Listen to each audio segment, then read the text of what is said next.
I think we'll just give folks another minute. How's that? And we'll get going.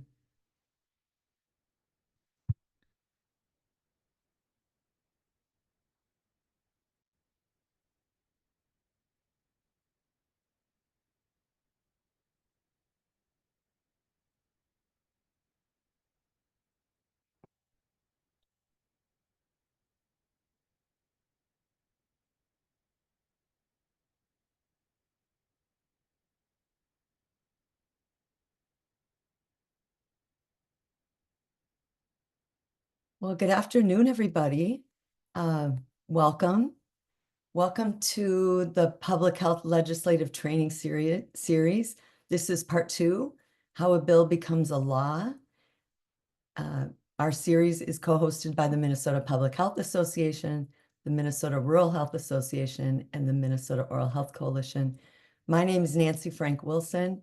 I am the Executive Director of the Minnesota Oral Health Coalition and also a Governing Council member to the Minnesota Public Health Association. And if you notice the swag here that Mary and I are wearing, what Minnesota Public Health Association has some really great what do we call this, clothing.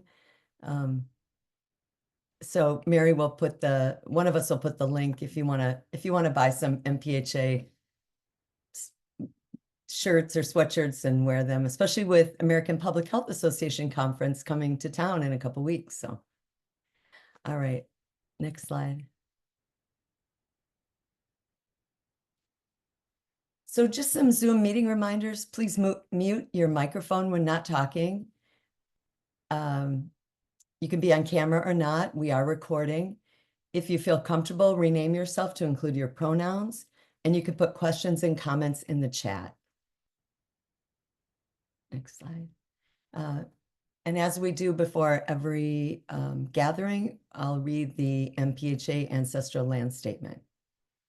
We ask that you take a moment to honor and acknowledge that we are on ancestral homelands of the Dakota and Anishinaabe.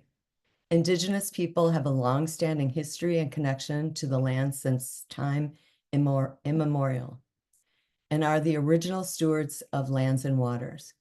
Many American Indians were forcibly exiled from their lands because of aggressive and persistent settler colonization and U.S. governmental policies, but they persevered. We make this acknowledgement to honor the Dakota and Anishinaabe people, ancestors, and descendants, as well as the land itself. And I would love to, and I'm very happy to present Dan Murphy, who will do our presentation today. Dan is an experienced lobbyist and government relations professional serving on staff at the Minnesota Dental Association as Director of Government Affairs. Prior to joining the Minnesota Dental Association, Dan served with the Office of the Minnesota Attorney General as an investigator, mediator, and consumer analyst. Dan holds a BA from St. Olaf College and a Master's of Public Policy from the University of Minnesota School of Minnesota's Humphrey School of Public Affairs. Welcome. Thanks, Dan. Thanks, Nancy, and hi, everyone. Welcome today. Thanks for tuning in. If you're eating lunch, I hope you're eating something good. It's a cold day outside, so hopefully something warm and nourishing. But appreciate you being here. As Nancy said, I do government affairs for the Minnesota Dental Association. We represent dentists here in Minnesota as their professional association, but we also work a lot with Nancy at the Oral Health Coalition. So just glad to be here. I'm going to go over a little bit about how a bill becomes a law and kind of an introduction to the legislative process, but I just want to put an asterisk on it because this is going to be a very bare bones, just kind of high level overview. And more often than not, what I'm going to go through does not actually happen for some pieces of legislation. There's always exceptions. There's always things get thrown at the last minute, etc. So just as we're going along with this and you're thinking, just remind yourself that politics does play a role, and that can always interfere with what might seem like a straightforward process. And the legislative process is not always straightforward and can be complicated. But hopefully you'll learn something today, try to make it a little fun as we go along. I find this all interesting. Hopefully you will too. So I believe there was, Nancy, a recording for session one that you can access. This is a little bit about what it was discussed, kind of the organization of Minnesota government. So just to recap, we've got the legislative branch that I'll go into a little bit today. There's the judicial branch and then the executive branch. The executive branch at the state level is a little bit different than what you might be familiar with at the national level. For example, the governor, attorney general, secretary of state, state auditor, as you'll see in this graphic, are kind of all equal in a lateral chart. At the national level, the attorney general is under the president, so it's under that executive branch. But in Minnesota, they're kind of even. So just a good recap of what the general structure of state government is. I know last presentation, there was kind of a good example with the Department of Human Services. And as you'll see here, these are the other departments underneath the governor's cabinet and administration. The last session also went over who represents you, who are your legislators, how you can contact them, and we'll get into a little bit about that as well today. And then I believe the other session went into how you can get involved with a lot of this. So again, check out that recording. Happy to answer any questions on that today too, in addition to what I'll be going over now. So again, this is how a bill becomes a law, part one. I'll take you from kind of the idea process all the way to the end of the floor and hopefully being enacted into law. But parts two and three will give you a little bit more background into some of the more other nuances, especially when it comes to kind of the end of session and how the governor's office can involve, etc. So I'm just going to go through a basic general overview, and then the next two sessions will take you the rest of the way. So stay tuned. We'll have a slide at the end about registration and when those dates are coming up. So with the legislature, first of all, we have what is called a bicameral legislature. That means we've got two bodies, two chambers, an upper house and a lower house. House of Representatives and lower house, kind of the House of the People, and then the Senate, which is a little bit more prestigious, and there's a little bit different kind of uh, things they can take up that the House Representative can't, et cetera. And we'll get into that in a minute. But we run on a biennium, a 2-year cycle of our legislature. So the odd year, which is actually coming up in 2025, is what is called a budget year or a budget session. That is when the top priority of the legislature is to set the state budget. So all items with spending are generally given priority. And then the even year, which we are just coming off of, the other year of the biennium, is when a bonding bill for infrastructure projects is typically, not always, but typically passed, and when policy and other non-budget items are given priority. But again, there are exceptions. We have supplemental budgets on the off years as well, but that's generally kind of how the session goes. The session typically starts in January, much earlier for the odd year of the biennium, and can start in January and later years. Last year we started in mid-February. So the start date kind of fluctuates, but we are constitutionally required to end the first Monday following the third Saturday in May. Again, through that point, the governor may call a special session, the legislature can come back in, but typically we're looking at January to May. In the Minnesota legislature, there are 201 legislators spread out between both bodies. We've got 67 Senate districts, and then within each Senate district, there are 2 House members that represent that. So when you go on Who Represents Me and you find your legislators, you will see a number next to them. So Senate District 1 will be the senator, and then within that, there will be 2 representatives for 2 different districts, but it'll be, representative for District 1A and 1B. So when you're taking a look at that, that's kind of what it means. So the Minnesota House of Representatives, we have 134 representatives, and they are elected every 2 years. Here's just kind of the basic leadership of what we've got currently. Of course, we've got an election in a few years, so everything may change. But typically, this, like I said, is the lower body, has the most representation of the people, about 42,500 individuals, typically constituents and residents make up a House district. The thing to keep in mind too about the Minnesota House Representative is that revenue bills must originate here. Moving on really quickly here because I want to get into the process, but on Minnesota Senate, we've got 67 senators and they are elected to 4-year terms. except for the beginning of the decade with redistricting and how the census comes back. But typically per decade, there's a 2-year term and then 2 4-year terms, and that makes up 10 years. This is the current leadership, again, with the election. That very well may change, but that's what we're looking at right now. And the Minnesota Senate approves state agency commissioners. So when you're thinking about this, the Minnesota Senate typically has a little bit more prestige with it. Things even like the dress code differ from what the Minnesota House of Representatives has, and is typically seen when it comes to debate and decorum a little bit more diplomatic, if you will. So definitely you can see right away kind of the different characteristics and personalities of both the House and the Senate. So step one, this is to do with kind of how a bill becomes a law. It all starts with an idea. Anyone can have an idea for a piece of legislation. It can be an individual, a group, a legislator, a think tank, whatever it may be.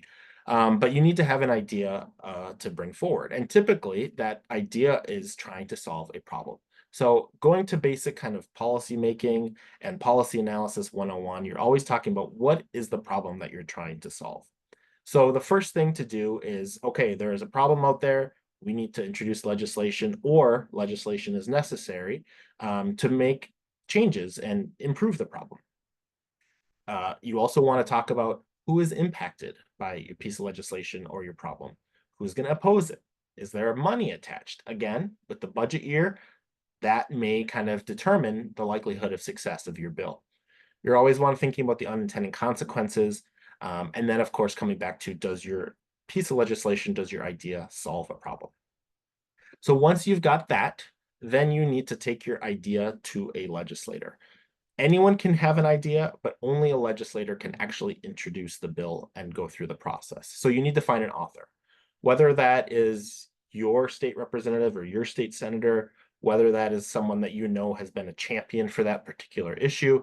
Doesn't matter, someone you have a relationship with, but you need to have a legislator that actually will introduce that bill for you. Once that happens, and once a bill is introduced, it is no longer your bill. It is actually the legislator's bill. And things, as we'll go into in a minute, may change. That can kind of change your idea or your vision, which is just unfortunately part of the process.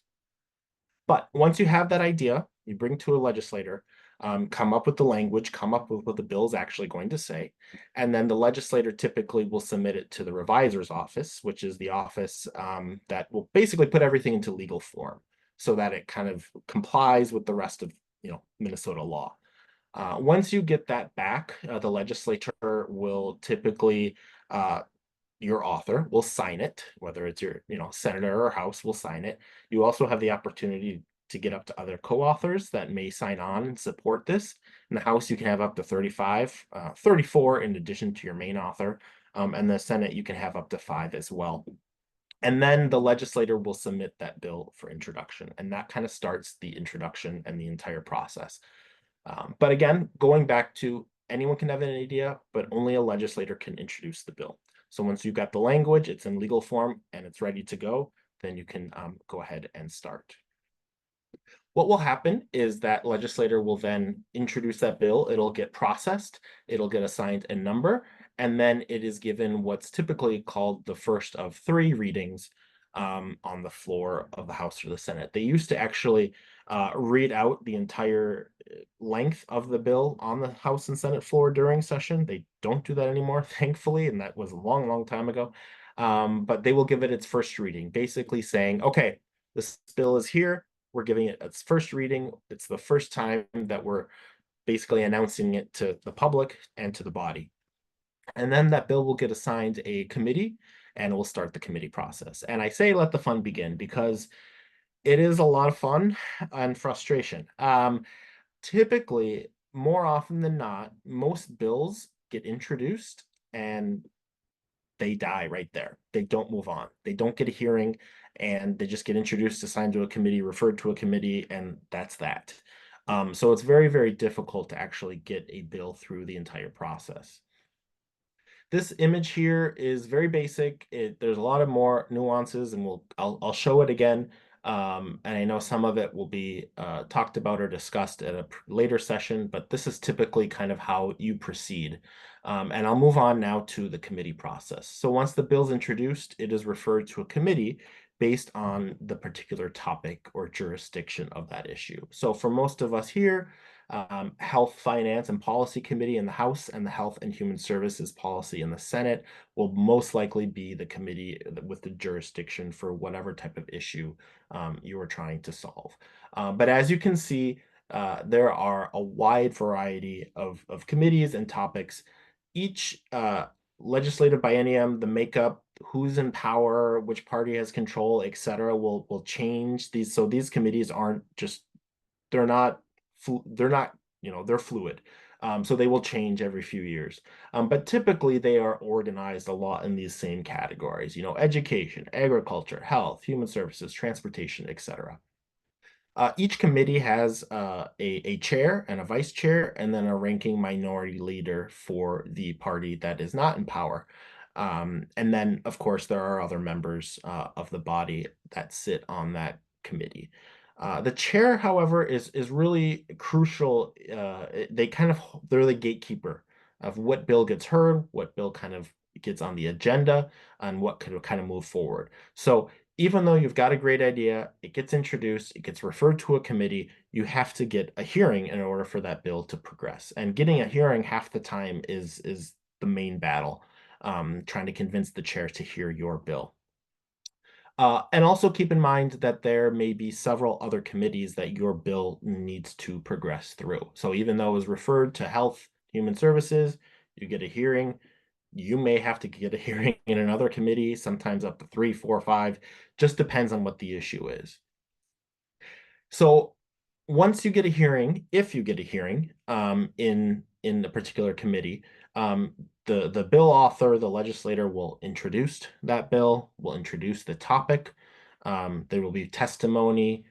Several of you on this call may have given testimony before or have seen this happen. People that are testifying for or against the bill. The committee will discuss the issue, would discuss the bill. Language could be amended. Again, this kind of goes back to what I was saying is it is no longer your bill because someone or the committee might have a better idea or want to change the wording. And if they vote and amend it, that could happen. And then what you need to do is to make sure that your bill and your issue can continue on out of that committee and continue on in the process. So a vote may occur from the committee. They may vote in favor or against your bill to progress. If they vote against your bill, well, unfortunately, you kind of have to stop there for that particular year. Of course, there are exceptions and other ways you can get around it, but that's the basic of it. The committee may vote that bill out of that committee, either to another committee or to the floor of the House or Senate for further discussion.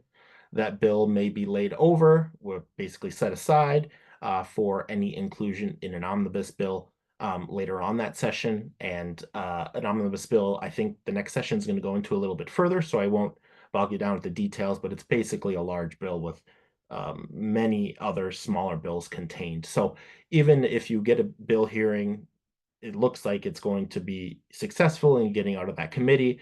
It may not be voted or passed out of that committee. It may just be set aside for inclusion into another bill later on. And again, like I mentioned, there may be several committee stops. So the power that a committee chair has is very, very vital to determining what gets heard and what progresses.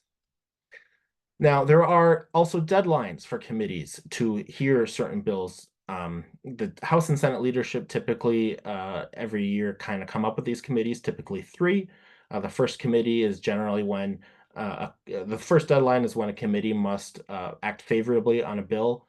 So if you have a bill that gets introduced and then assigned to the Health Committee, then you basically need a hearing in that committee for this bill to be heard by that first deadline in order to kind of remain alive or keep moving, if you will.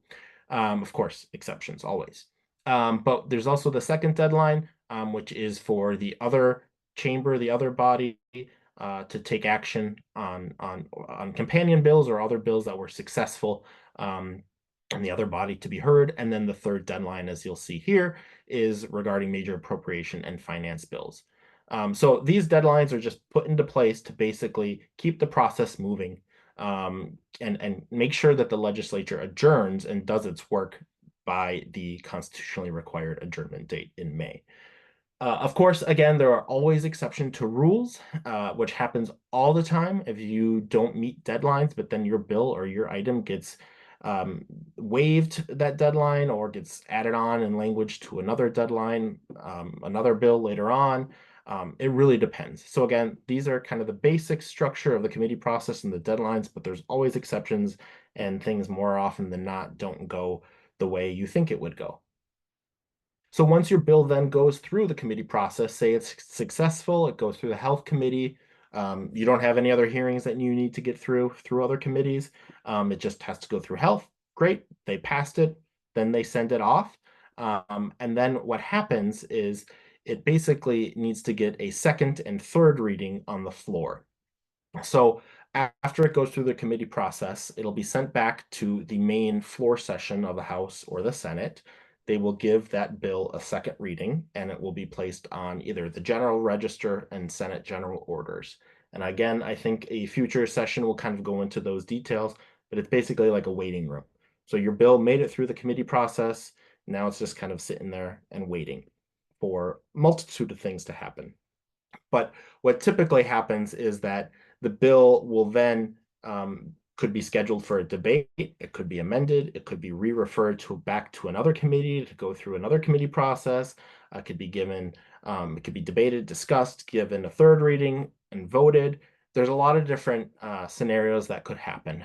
But again, when you're thinking of it, if a bill goes through the committee process, the House or the Senate takes favorable action, they pass it, then it gets sent to the other chamber for discussion, debate, and from there.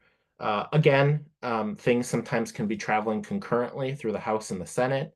And I think conference committees in another future session will get into those details.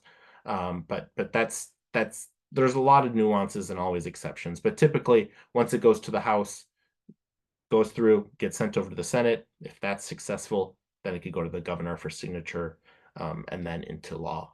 But I don't want to go into too much further detail about that because, like I mentioned, I think that future sessions will go into that and other terminology and legislative nuances. So stay tuned. Make sure you put the dates down for part 2 and 3 on your calendar. Um, this again is that graphic I showed earlier. As you'll see, a bill will get introduced. It'll go from introduction to the committee process to the floor, and then on for signature if they concur. Oftentimes, bills in the House and Senate that are the same concept or the same bill that are traveling get changed, or they might not agree on it. And then there's, a conference committee and things that need to be scheduled to sort out the differences. But this is typically at a very, very high level, the general process that bill takes from idea form into being enacted into law. So, how difficult is it for a bill to pass and become law? Well, in short, it is extremely difficult. As you'll see from this graphic, this is from the Minnesota Legislative Reference Library.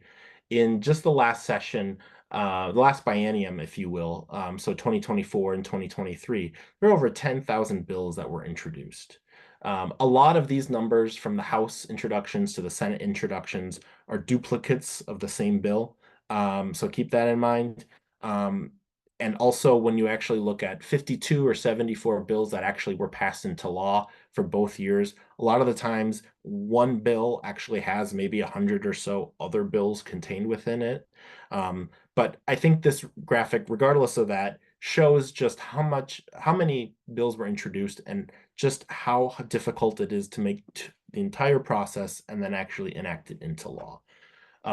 And I do think we are seeing we're seeing an increase in the number of bills that are being introduced over time. So, they've discussed at the legislature at a potential cap of the number of bills introduced. I don't know. I don't know if that's going to happen, but what you just see here is more bills are being introduced, and it just is become increasingly difficult to make it through the process and enact it into law.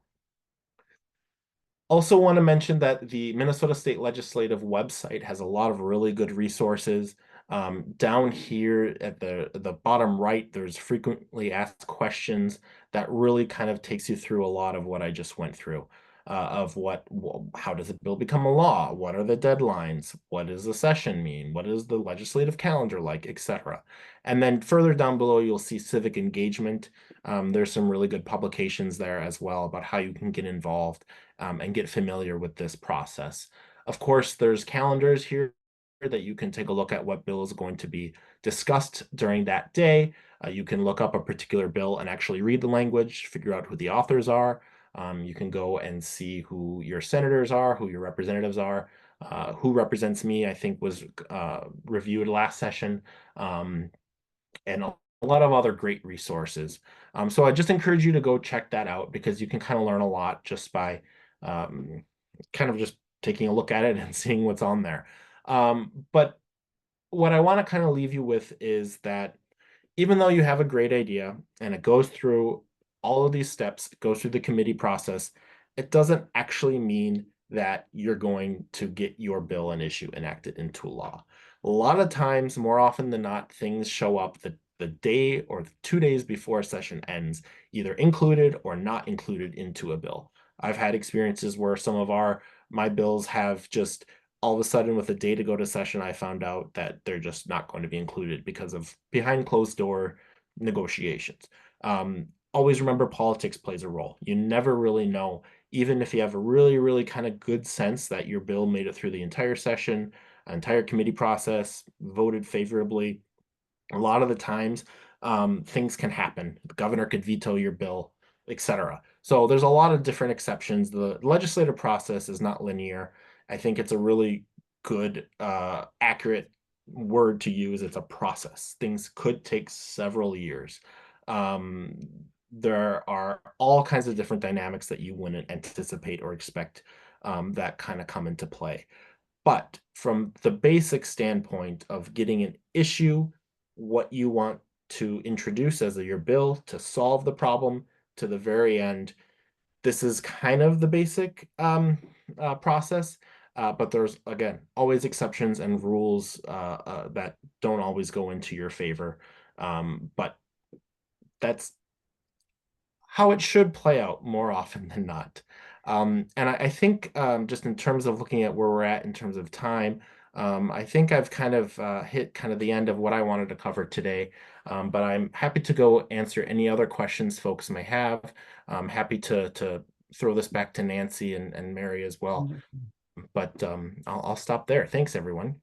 Thank you so much, Dan. That was excellent. I really just thank you for that. And I'm so just super happy that we have it recorded. It'll be on the YouTube channel, MPHA's YouTube channel. It'll be on our YouTube channel as well. We do have some questions, and so we'll start with the first one. Are there rules designating which committees need to hear the bill, or can that become somewhat arbitrary? Oh, I think you're on mute, Dan. Thanks, Nancy. You'd think after all these years of COVID, we'd learn to go off mute. But the answer to your question, to that question, thanks for asking it, is kind of both. Yes, there are rules, but also it can seem somewhat arbitrary at times. What you want to keep in mind is that each committee has a particular jurisdiction, whether that's hearing legislation that would have the jurisdiction of a particular state agency. So like the Department of Health, well, that would fall under the Health Committee. Some other committees, taxes, tax issues have to go through that committee. So it really depends. Typically, there are rules, but you can also, there are exceptions and it can be arbitrary, where I've had a bill that I knew had to go through health and then it had to also go through the commerce. Well, the two chairs met and said, I don't need to hear it. As long as your committee had it, we're fine. So it depends, but there are typically rules that determine that process. Wonderful. Thank you for that. Our next question is this pretty much the same way it goes federally? Is this similar? That's a great question. I would say more or less yes, but also no. Because of course the federal government is a totally different animal. than at the state. But typically, I think the main principles of what you can take away from this, if you remember Schoolhouse Rock and all of that, back in the day, it's more or less the same concept, but of course, always different. Great, thank you. And then does a legislator need to get approval or permission from their party leadership before introducing a bill, or is there a professional courtesy there for within the Yeah, party? that's a great question. What I would say is there's a difference between introducing a bill and then having a bill that you introduce and actually pushing it through the process. Most of the time, bills can just be introduced just for the sake of being introduced. Or there's an issue that gets introduced. They don't need to run it by their party. They can introduce it because it's something that matters to them. It matters to their constituents, etc. Um, but also, you need to more often than not make sure that the issue that you're introducing, if you want it to actually succeed and go through, then you probably need to make sure your caucus, your party, Mhm. your other members are on board. So the answer is no. Typically, you don't need permission or approval. But a legislator may get told by someone in their party, like, hey, what's that about, or something. But typically, no. But you always want to make sure that you've got other support from others in the legislature if you want to, make sure that that bill is successful. It sounds to me like you're kind of referencing the political side of the process Yeah, by giving them by saying, yeah, it might not be a bad idea. exactly. There's a process you have to go through, but politics can change everything. Yeah. Another question, these are really good. Can you discuss the Ways and Means Committee role further? Do the decisions made here have to have the potential to supersede the original intentions of the bill's authors? How does that get resolved or addressed within the Ways and Means Committee? Yeah, so Ways and Means in House is typically the final spot for the spending bills that originate in the House.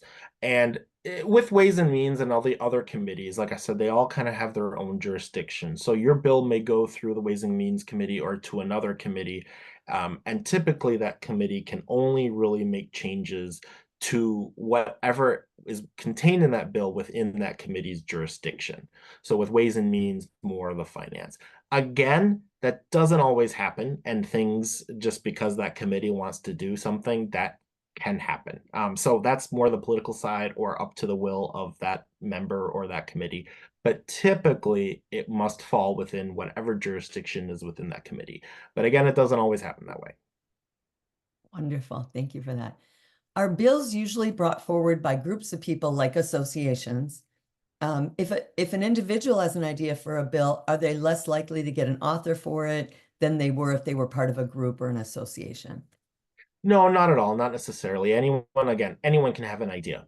If you've got a great idea of some issue that's happening in your neighborhood or whatnot, contact your legislator, talk to them about it. They can listen to you. They can take that idea on, introduce that bill, and go forward. And I really want to stress that there are a lot of bills that go through the legislative process that really just happen because a constituent or a neighbor of someone talked to their legislator with a great idea, and that happens. And so it doesn't mean that your association might have better success than an individual. It depends on the author, it depends on the issue, it depends on the topic. So no, it doesn't Okay, matter. great. Thank you. Any other questions? Let's see. I do want to say that Natalie Schmidt, who's the co-chair of the Policy and Advocacy Committee for MPHA, posted a link in the chat. It's a resource that she finds helpful for the federal legislative process. So if you're curious about that, please go and see that link. And if you haven't yet, please register for session 3 of 4 in this series, which is actually a week from today at 12:15. And that is How a Bill Becomes a Law Part 2. And that's presented by Mark Jones, the executive director of the Minnesota Rural Health Association. And then our final session 4 in this series, is after the election, which might be an interesting time, and that's on November 12th. Yeah, I thank you so much, Dan. Thanks to everyone. Yeah, be sure you're ready to vote this year. thanks to everyone that's here and everyone that watches this later on the recording. Really appreciate your knowledge and sharing it with us. And yeah, we're getting some comments. Yeah, it was really fantastic, straightforward. I think we all learned a lot, even people that Not knew this. straightforward, but No, it's but yeah. yeah, very informative. Thank you. Yeah. And thanks for everybody for joining us. And we hope to see you a week from today for part 3 of our series.